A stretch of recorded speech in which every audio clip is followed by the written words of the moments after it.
Hi, Guidepost. I'm Shella Gillus, historical fiction writer and Bible teacher. There's a few facts about the Underground Railroad that viewers may not know about. One is the influence of some of the abolitionists that worked on the Underground Railroad.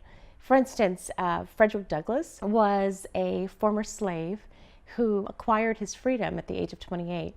And he not only helped with the Underground Railroad, but he became a prolific speaker and traveled not just in the United States, but in Europe, and talked about why we should end slavery. And his influence was incredible. He ended up writing a slave narrative that was really influential to the end of slavery. Another thing that viewers might not be aware of is that the Negro Spirituals, they would sing these songs, but they were codes. So they would sing this song like Swing Low, Sweet Chariot, and Coming Forth to Carry Me Home. But when they would sing that song, that was a code for we are going to be carried forth home to freedom tonight.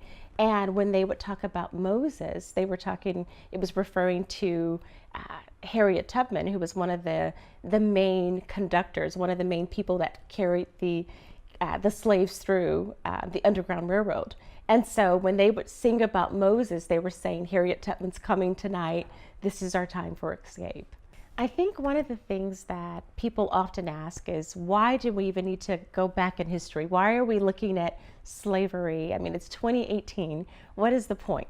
And one of the things, we know that history tends to repeat itself. If we looked at what happened with the Underground Railroad, we know that it's happened before in history.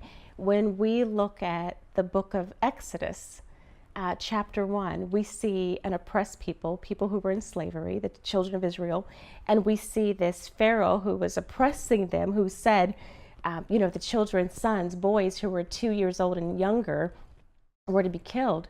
Well, we see these Egyptian midwives rise up and say, we're not going to let this happen. And they hide and protect these boys. Well, it's exactly what happened with the Underground Railroad. There were people that said, this is not what we want.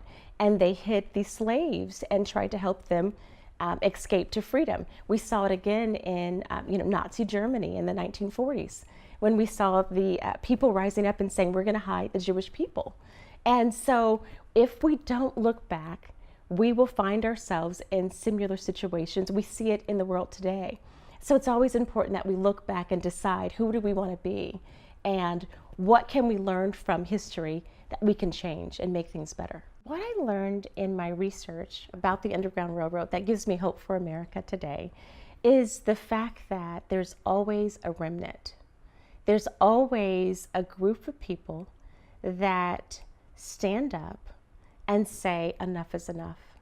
It always happens. I mean, we can see, if we are honest with ourselves and we look in our country, if we look in our community, we look in our churches, our schools, there's someone who rises up who says, we can make a difference. We can change this. This isn't who we have to be.